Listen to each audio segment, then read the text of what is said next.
Hello students, कैसे हैं आप सभी लोग।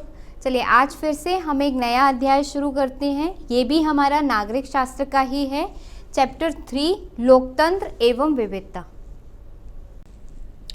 चलिए आगे फिर आपसे प्रश्न पूछा जा रहा है, सामाजिक विभाजनों की राजनीति के परिणाम तय करने वाले 3 कारकों की चर्चा करें।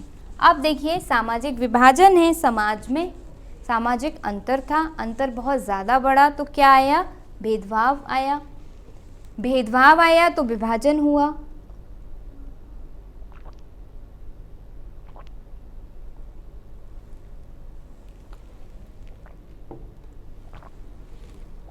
ठीक, भेदभाव आया तो विभाजन आया। अब हमसे पूछा है कि सामाजिक विभाजनों की राजनीति के परिणाम तय करने वाले 3 कारकों की चर्चा कीजिए। सामाजिक विभाजन है और राजनीति भी होती है। जैसे हमारे यहीं पर भाषा को लेकर के अलग अलग राजनीति होती है। कोई एक राजनीतिक वर्ग बन जाता है, राजनीतिक पार्टी बन जाती है, कहती है कि हम तमिल भाषा की पार्टी, या फिर ब्राह्मण की पार्टी, या फिर वैश्यों की पार्टी। अंतर है लेकिन उसका राजनीतिकरण कर दिया गया है।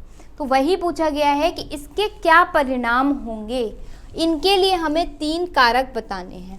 देखो, सबसे पहला, सामाजिक विभाजनों की जो राजनीति होती है उसके परिणाम 3 कारकों पर निर्भर करते हैं। यानी सामाजिक विभाजन की जो राजनीति है, जिसको लेकर के राजनीतिक संगठन राजनीति करते हैं, उसके क्या परिणाम होंगे, यह 3 बातों पर निर्भर करता है। सबसे पहला, लोगों में अपनी पहचान के प्रति आग्रह की भावना। सबसे पहला क्या लिखा हुआ है, लोगों में अपनी पहचान के प्रति आग्रह की भावना। पहले पढ़ेंगे फिर समझाती हूँ। यदि लोग स्वयं को सबसे विशिष्ट और अलग मानने लगते हैं तो उनके लिए दूसरों के साथ तालमेल बैठाना बहुत मुश्किल हो जाता है।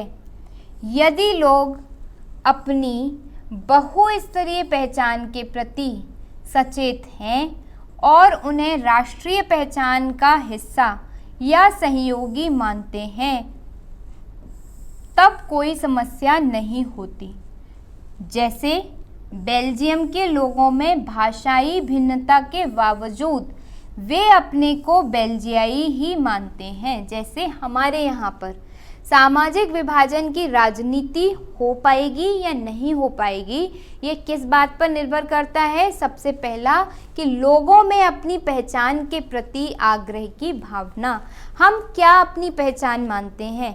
मैं अपनी पहचान एक भारतीय के रूप में मानती हूँ, या एक हिंदू के रूप में मानती हूँ, एक मुसलमान के रूप में मानती हूँ। मैं अपनी पहचान एक भारतीय के रूप में मानती हूँ, या हिंदी बोलने वाले के रूप में मानती हूँ, या अंग्रेजी बोलने वाले के रूप में मानती हूँ। मैं अपनी पहचान एक भारतीय के रूप में मानती हूँ, या फिर एक गोरी चिट्टी सुंदर लड़की के रूप में मानती हूँ। ये मुझ पे निर्भर करता है, और मैं किसे अपनी पहचान मानती हूँ उसी हिसाब से समाज का विभाजन होगा और हो सकता है। जैसे आप लोगों ने एक पिक्चर देखी होगी, चक दे इंडिया, हॉकी पर आई थी एक पिक्चर, बहुत पुरानी थोड़ी सी हो गई, शाहरुख खान की थी। उसमें एक सीन है, यहाँ पे क्योंकि आया है ये तो मैं इसी उदाहरण से आपको समझाती हूँ। उसमें एक सीन है जब वो जो शाहरुख खान इसमें कोच बना है, दरअसल हॉकी का कोच बना है, और वो क्या करता है कि अपनी टीम का सिलेक्शन कर रहा है, टीम का चुनाव कर रहा है। तो वो सबसे उनका परिचय पूछता है हर खिलाड़ी से। तो कोई खिलाड़ी बोलती है I am X from like Punjab, I am Y, नाम है उनके अपने अपने, I am Y from Rajasthan, from Jharkhand, मतलब तो हर जो खिलाड़ी है वह क्या करता है, अपने अपने राज्य से अपनी पहचान बताता है कि मैं उत्तर प्रदेश से हूँ, मैं राजस्थान से हूँ, मैं कर्नाटक से हूँ, मैं बंगाल से हूँ, मैं झारखंड से हूँ।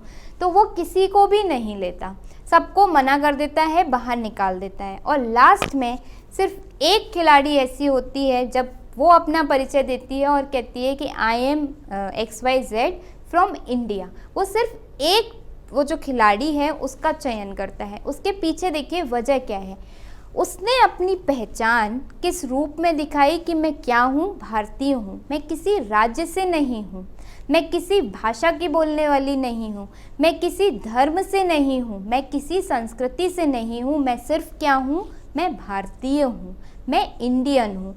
तो अगर इस तरीके की भावना है लोगों में तो सामाजिक विभाजन नहीं हो सकता। यानी चाहे सामाजिक विभाजन का कितना भी राजनीतिकरण कर लिया जाए, कोई भी राजनीतिज्ञ आ जाए, कोई भी राजनीतिक पार्टी आ जाए, लेकिन अगर लोगों में ये भावना है कि हम भारतीय हैं तो विभाजन नहीं हो सकता। वही यहाँ पर कहा गया है कि लोगों में अपनी पहचान के प्रति आग्रह की भावना, हम अगर यह मान लें कि हम भारतीय हैं तो हमारे विभाजन संभव नहीं है, कोई भी राजनीतिक पार्टी हमें नहीं तोड़ सकती। ठीक, तो पहली बात ये हो गई। जैसे उदाहरण भी दिया हुआ है बेल्जियम। बेल्जियम में भी हमने देखा, इसके पहले वाला जो अध्याय था, बल्कि जो पहला अध्याय था उसमें हमने देखा था बेल्जियम और श्रीलंका दो राष्ट्र लिए थे। बेल्जियम में फ्रेंच भी बोली जाती है, डच भी बोली जाती है। ठीक, लेकिन उन्होंने ये नहीं देखा कि हम क्या भाषा बोलते हैं। उन्होंने क्या कहा, हम लोग क्या हैं, बेल्जियाई हैं। सारे भाषा के आधार पर नहीं बटे हैं, हमारा देश क्या है, बेल्जियाई है, हम लोग क्या हैं, बेल्जियाई है। तो इसलिए वहाँ पर क्या मिलता है, हमें सामाजिक विभाजन देखने को नहीं मिलता, साथ साथ सब लोग रहते हैं। ठीक, भारत में भी लोग स्वयं को पहले भारतीय मानते हैं। हम कहीं भी विदेश जाते हैं तो क्या बोलते हैं, वी आर इंडियन।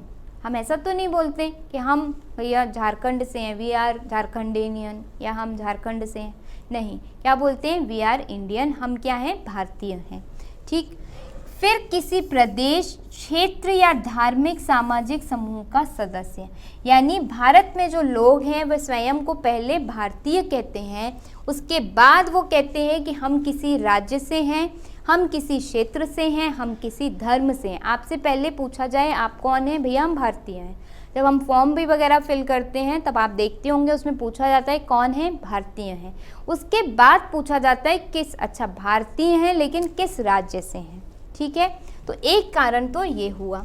दूसरा कारक समझ रहे होंगे आप लोग, दूसरा कारक है राजनीतिक दलों की भूमिका। यह बहुत ज़रूरी है। देखिए, जो सामाजिक विभाजन का अगर राजनीतिकरण हो रहा है तो उसमें सबसे बड़ी भूमिका राजनीतिक दलों की है। कैसे?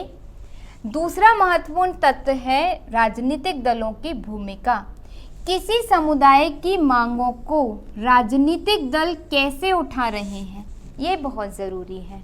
ठीक, आप उसकी मांग, मान लीजिए कि अगर कोई जैसे अगर एक उदाहरण यहाँ पे लें कि अगर मान लीजिए उर्दू बोलने वाले ही हैं या फिर मान लीजिए कि बंगाली बोलने वाले हैं, ठीक है, अब वो क्या चाहते हैं कि हमें क्या मिले, अलग से हमारी भाषा को भी अनुसूची में जगह मिल जाए, मान लो वो ऐसा चाहते हैं।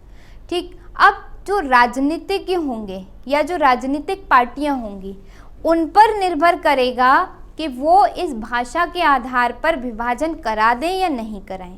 वो कैसे मांग को उठा रहे हैं, क्या वो इस मांग को संविधान के दायरे में उठा रहे हैं और इस नियत से नहीं उठा रहे कि दूसरे लोगों को या दूसरी भाषा को नुकसान पहुँचे। देखो, एक तो क्या होता है, हम आगे निकलना चाहते हैं। क्यों निकलना चाहते हैं? क्योंकि हम अपना विकास चाहते हैं। ठीक, एक होता है हम आगे निकलना चाहते हैं, क्यों? क्योंकि हमें इसे पीछे छोड़ना है, इसको हमें पीछे करना है, इसे नहीं आगे बढ़ने देना है, बहुत आगे बढ़ गया, बहुत तेज़ है, इसे नहीं आगे बढ़ने देना है, इसलिए हमें आगे निकलना है। तो जो दूसरी वाली स्थिति है वह नुकसानदेह है। आप किसी का नुकसान करके अपना काम करवा रहे हो, ये नुकसानदायक है। हाँ, आप अपने फ़ायदे के लिए या क्योंकि आपका विकास हो सके तो आप अपना काम कर रहे हो, अपनी मेहनत कर रहे हो, ये अच्छी बात है। तो दोनों में फ़र्क है। अगर राजनीतिक पार्टियां कोई मुद्दा या सामाजिक विभाजन को इसीलिए उठा रही हैं या इसीलिए समाज के अंतर की बात कर रही हैं क्योंकि किसी एक व्यक्ति के साथ में, एक वर्ग के साथ में अगर भेदभाव हो रहा है तो उस बात को वो उठा रही हैं, तो ठीक है कि उनको भी समान अधिकार मिल जाएं। लेकिन जिन्हें मिला हुआ है उनके छीनने की बात करेंगे तो फिर ये नुकसानदायक है। ठीक है, तो यही बात यहाँ पर की गई है कि अगर वह इन मांगों को संविधान की सीमाओं में आने वाली तथा दूसरे समुदाय को नुकसान न पहुंचाने वाली मांगों को मान लेना आसान है, लेकिन अगर उनको नुकसान पहुंचाने वाली होंगी तो फिर नहीं मानी जाएंगी। जैसे उदाहरण भी दिया गया है, श्रीलंका में केवल सिंहलियों के लिए ही काम करने की नीति तमिल समुदाय की पहचान और हितों के खिलाफ थी। श्रीलंका में जैसे हमने देखा था, वो क्या चाहते थे, वो नहीं चाहते थे कि तमिल्स आगे बढ़ें, वो अपना विकास नहीं चाहते, वो चाहते हैं कि तमिल जो इतने विकसित हो गए हैं वह पिछड़ जाएं। तो आप तमिल्स को भी विकास करने दीजिए और अपने भी विकास की ओर बढ़िए, तब तो बात अच्छी है। लेकिन अगर इसके विपरीत है तो बात अच्छी नहीं है, और यही एक कारण भी है। तीसरा कारण देखेंगे, सरकार का रुख। देखिए ये बहुत महत्वपूर्ण है कि जो भी मांग उठ रही है, सरकार उस पर किस तरीके से रिएक्ट कर रही है, या सरकार का उस पर क्या सोचना या क्या मानना है, या सरकार उस पर क्या कदम उठा रही है। ठीक, ये बहुत ज़रूरी है। जैसे सरकार इन मांगों पर क्या प्रतिक्रिया व्यक्त करती है, यह महत्वपूर्ण है। यदि शासन सत्ता में साझेदारी करने को तैयार हो और अल्पसंख्यक समुदाय की उचित मांगों को पूरा करने का प्रयास ईमानदारी से किया जाए तो सामाजिक विभाजन मुल्क के लिए खतरा नहीं बनते। देखिए सरकार इन मांगों पर क्या प्रतिक्रिया व्यक्त करती है, यह महत्वपूर्ण है। यदि शासन सत्ता में साझेदारी करने को तैयार हो, अल्पसंख्यक मान लीजिए अपनी कोई मांग उठा रहे हैं, जैसे हम बात करते हैं श्रीलंका की ही, सिंहली हैं और तमिल हैं, तमिल अपनी कोई मांग उठा रहे हैं और सरकार उनकी मांगों को किस रूप में देख रही है, यह ज़रूरी है। सरकार इस बात को समझ रही है क्या कि उनके साथ में सच में भेदभाव किया जा रहा है और इनको हमें सत्ता में जगह देने की ज़रूरत है। तो अगर सरकार ऐसा समझ रही है तब तो फिर सामाजिक विभाजन नहीं होगा। ठीक, लेकिन अगर सरकार ऐसा ना समझे तब फिर क्या होगा, सामाजिक विभाजन होना तय है। ठीक, यदि शासन राष्ट्रीय एकता के नाम पर किसी ऐसी मांग को दबाना शुरू कर देता है तो अक्सर उल्टे और नुकसानदेह परिणाम ही निकलते हैं। अगर अब वहाँ पर ये कहा जाए कि भैया जो तमिल हैं हम इनकी मांगों को बिल्कुल नहीं मानेंगे, क्यों नहीं मानेंगे, क्योंकि इनकी मांगें बिल्कुल भी जायज़ नहीं हैं, जबकि सरकारें भी जानती हैं और सब ये जानते हैं कि उनकी मांगें जायज़ हैं, उनके साथ में भेदभाव किया जा रहा है। लेकिन सरकार को डर है कि अगर हमने इनकी मांगें मान ली तो इस सत्ता पर यही काबिज हो जाएंगे, हमारी सत्ता हमारे हाथ से न चली जाए, इसलिए वो क्या करते हैं, उनकी मांगों को नहीं मानते। तो ऐसी स्थिति में क्या होगा कि विभाजन हो जाएगा समाज का, यानी सामाजिक विभाजन होना तय है। ठीक, ताकत के दम पर एकता बनाने की कोशिश विभाजन की ओर ले जाती है। बिल्कुल ठीक बात है, अगर आप शक्ति का प्रयोग करके एकता बनाएंगे, परिवार में भी अगर कोई डरा करके आपको भाइयों को अगर साथ में रखेगा तो एकता नहीं बनेगी, एक ना एक दिन वो एकता टूट ही जाएगी। लेकिन अगर दोनों ही भाई एक दूसरे के साथ में भावनात्मक रूप से जुड़ेंगे तब उनकी एकता लंबे समय तक भी रहेगी और हमेशा बनी रहेगी। ठीक है, तो इस प्रकार लोकतंत्र में सामाजिक विभाजन की राजनीतिक अभिव्यक्ति एक सामान्य बात है। बिल्कुल सही बात है कि समाज में विभाजन है तो राजनीति में हमें वो दिखाई देगा। समय समय पर अल्पसंख्यक अपनी बातों को रखेंगे, लेकिन ज़रूरी ये है कि उनकी बातों को समझा जाए और उसके हिसाब से सत्ता में जो सरकार है वह क्या करे, नियम लेकर आए, कानून लेकर आए और उनकी जो समस्याएं हैं उनका समाधान करे। ठीक है, और यह एक स्वस्थ राजनीति का लक्षण भी हो सकता है। राजनीति में विभिन्न तरह के सामाजिक विभाजनों की अभिव्यक्ति ऐसे विभाजनों के बीच संतुलन पैदा करने का काम भी करती है। इस स्थिति में लोकतंत्र मजबूत ही होता है। सामाजिक विभाजन होगा तो ऐसा नहीं है कि लोकतंत्र कमज़ोर होगा, अंतर से लोकतंत्र मजबूत होता है। लेकिन बात वही है कि आप अंतर को इतना मत बढ़ने दीजिए कि वो समाज में विभाजन की स्थिति पैदा कर दे और लोगों को ऐसा लगने लगे कि हमारे साथ में बहुत ज़्यादा भेदभाव किया जा रहा है। ये जो सरकार है यह सिर्फ एक ही वर्ग की सुनती है, हमारी तो सुनती ही नहीं है। तो इस तरीके से अगर हम बात करें कि सामाजिक विभाजन का राजनीति में जो 3 कारक हैं वे महत्वपूर्ण भूमिका निभाते हैं, जिसमें से एक तो लोगों की पहचान कि आप खुद को भारतीय समझते हैं या किसी एक भाषा का व्यक्ति या किसी एक धर्म का व्यक्ति समझते हैं। दूसरा, राजनीतिक दल किस तरीके की भूमिका निभाते हैं। अगर वो मांगों को या किसी एक विशेष भाषा वर्ग की मांगों को या एक किसी समूह की मांगों को राजनीतिकरण करके प्रस्तुत कर रहे हैं तो विभाजन होना तय है। लेकिन अगर संविधान के दायरे में प्रस्तुत करेंगे तो विभाजन नहीं हो सकता। तीसरी बात, सरकार ने उस मांग पर कैसा रुख अपनाया है। अगर सरकार उनकी समस्याओं को समझते हुए उनका निराकरण करे, उनको दूर करे और उन्हें भी सत्ता में साझेदारी दे, तब जाकर के ये विभाजन नहीं होगा। तो 3 महत्वपूर्ण कारक इस तरीके से होते हैं आपके। अगला प्रश्न है जिस पर बात करते हैं। अगला प्रश्न पूछा गया है, मार्टिन लूथर किंग द्वारा मानवीय अधिकारों के संबंध में किए गए योगदान का वर्णन करना है। शुरू में ही हमने देखा कि इन्होंने मानव अधिकारों के लिए जो रंगभेद थे अमेरिका में, संयुक्त राज्य अमेरिका में, उनके लिए काफ़ी अच्छा काम किया। अब हमें उन्हीं का ही वर्णन करना है यहाँ पर। ठीक, देखिए, इनका जन्म संयुक्त राज्य अमेरिका में हुआ था और ये बचपन से ही तीव्र बुद्धि वाले बालक थे और इन पर गांधी जी की विचारधारा का बहुत ज़्यादा प्रभाव था। मैंने पहले भी बताया, इन्होंने अपने नागरिक आंदोलन में गांधी की विचारधारा को अपनाया, जैसे सत्याग्रह और असहयोग आंदोलन या फिर आपका अहिंसा को इन्होंने अपनाया। अतः उन्होंने जीवन का उद्देश्य समाज में अन्याय, उत्पीड़न, शोषण, भेदभाव को समाप्त करना बना लिया।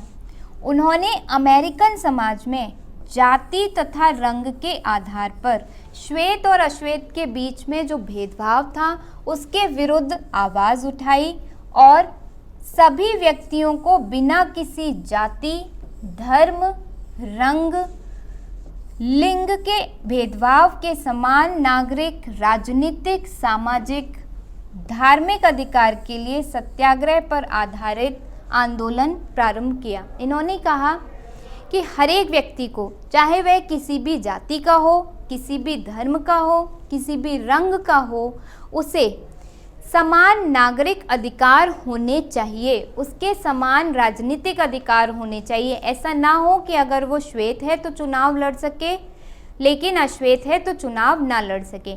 वह श्वेत है तो प्रधानमंत्री, राष्ट्रपति बने, अश्वेत है तो वह नहीं बन सकता। ये नहीं होना चाहिए। इस चीज़ का इन्होंने क्या किया, विरोध किया और सत्याग्रह पर आधारित अपना आंदोलन शुरू किया।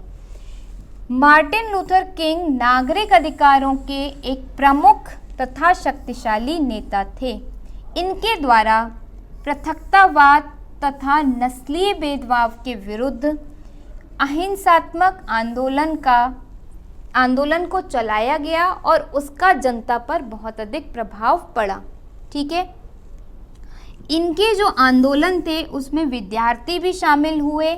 उसमें होटलों में, बसों पर, मतलब होटल में, बस स्टैंड्स पर, सब पर क्या हुए, प्रदर्शन हुए, धरने दिए गए। तब जाकर के 1963 ईस्वी में इनके नेतृत्व में एक रैली भी निकाली गई और इनके ही प्रयासों से, मार्टिन लूथर किंग के प्रयासों से जो नागरिक आंदोलन था और नागरिक जो अधिकार थे उनको कानूनी अधिकार का स्तर मिल गया। यानी वहाँ पर अब हर व्यक्ति को धर्म के आधार पर, जाति के आधार पर, रंग के आधार पर किसी भी तरीके से उनके अधिकारों में भेदभाव नहीं किया जाता था। आप किसी भी धर्म के हों, किसी भी जाति के हों, आपको समान अधिकार दिए जाएंगे। ऐसी व्यवस्था वहाँ पर शुरू हो गई। कहाँ पर? यूएसए में या संयुक्त राज्य अमेरिका में। किंतु जैसे जैसे इनका आंदोलन उग्र रूप लेता गया वैसे ही इनकी 1968 में हत्या कर दी गई। लेकिन इनकी हत्या के बाद भी ये आंदोलन जारी रहा और इससे जो वहाँ पर नागरिक आंदोलन था वह और जारी रहा, बढ़ गया और बाद में जाकर के सबको अपने समान अधिकार प्राप्त होते हैं। इसीलिए इन्हें क्या कहते हैं? मानवाधिकारों का मसीहा भी कहते हैं।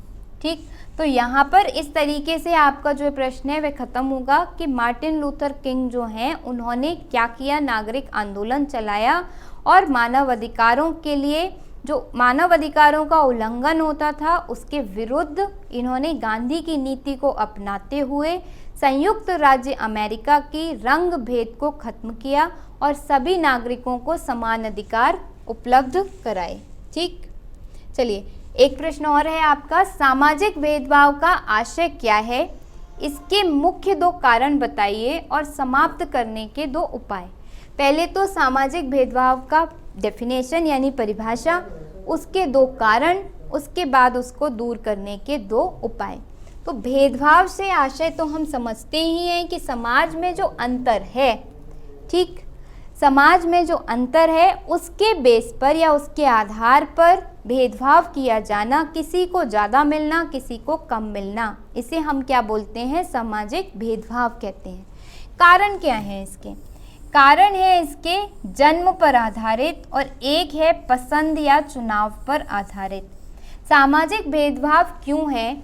इसके पहला कारण जन्म पर आधारित है। क्यों? सामान्य तौर पर अपना समुदाय चुनना हमारे वश में नहीं होता। सामाजिक भेदभाव क्यों है? अलग क्यों है? आप किस घर में जन्म लेते हैं यह आप पर निर्भर नहीं करता। आप वैश्य वर्ण में जन्म लेंगे, आप ब्राह्मण के यहाँ जन्म लेंगे, आप क्षत्रिय के यहाँ जन्म लेंगे, आप पर निर्भर नहीं करता। ठीक है, जिसकी वजह से, लेकिन आपकी पहचान तो आपके जन्म से ही निश्चित होती है। आप वैश्य हैं, आप ब्राह्मण हैं, आपके नाम के आगे क्या सरनेम लगेगा ये तो आपके जन्म से ही निर्धारित होता है। तो सामाजिक भेदभाव का एक प्रमुख कारण जन्म है। आप कहाँ जन्म ले रहे हैं उससे आपके साथ में सामाजिक भेदभाव होना शुरू हो जाएगा।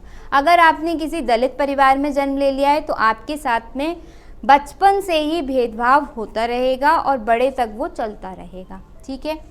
दूसरा, पसंद या चुनाव पर आधारित। अब देखिए इसमें क्या है, समी सामाजिक विभाजन जन्म के आधार पर नहीं होते। कुछ चीज़ें हमारी पसंद या चुनाव के आधार पर भी तय होती हैं। कई लोग अपने माता पिता, परिवार से अलग अपनी पसंद का भी धर्म चुन लेते हैं। अब दूसरा विभाजन क्या होता है, आप क्या चुन रहे हैं। आपका जन्म तो मान लीजिए किसी दूसरे परिवार में हुआ, लेकिन आपने बाद में कोई दूसरा धर्म अपना लिया तो भी क्या आया, सामाजिक भेदभाव आया। आपका जन्म मान लीजिए किसी डॉक्टर के यहाँ पर हुआ था और आपने बाद में वकील का पेशा अपना लिया तो क्या आया, सामाजिक भेदभाव आया। आप पहले डॉक्टर के बेटे थे, अब आप क्या हो गए, आप वकील हो गए, तो एक सामाजिक भेदभाव ये भी आया। ठीक, तो 2 कारण हमने देखे। अब देखते हैं इसके लिए उपाय, आप कैसे दूर कर सकते हैं सामाजिक भेदभाव को। तो सबसे बड़ी बात, अंतरजातीय विवाह को प्रोत्साहित करके। जो सेम जातियों में या समान जातियों में जो विवाह होता है, ब्राह्मण ब्राह्मण के साथ में, वैश्य की वैश्य के साथ में, तो आप उसे अंतरजातीय विवाह कर दीजिए। ठीक, कोई भी किसी भी जाति में विवाह कर सकता है। अगर आप इस नीति को अपनाते हैं तो फिर हमारे यहाँ से सामाजिक भेदभाव क्या होगा, खत्म हो जाएगा। दूसरा, विभिन्न जातियों व सामाजिक समूहों द्वारा आपस में सामूहिक भोजन को बढ़ावा देना। जब लोग आपस में एक साथ मिलेंगे, सभी को समान अधिकार होगा, सभी समान रूप होंगे, तब क्या होगा, सामाजिक भेदभाव खत्म हो जाएगा।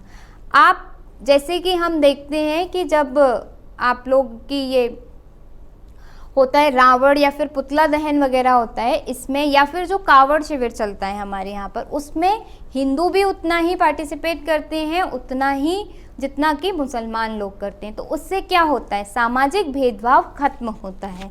यानी कि ज़्यादा से ज़्यादा ऐसे आयोजन करें जिसमें विभिन्न विभिन्न समुदाय के, विभिन्न विभिन्न भाषा के, विभिन्न विभिन्न धर्म के लोग आपस में मिलकर के कार्य करें।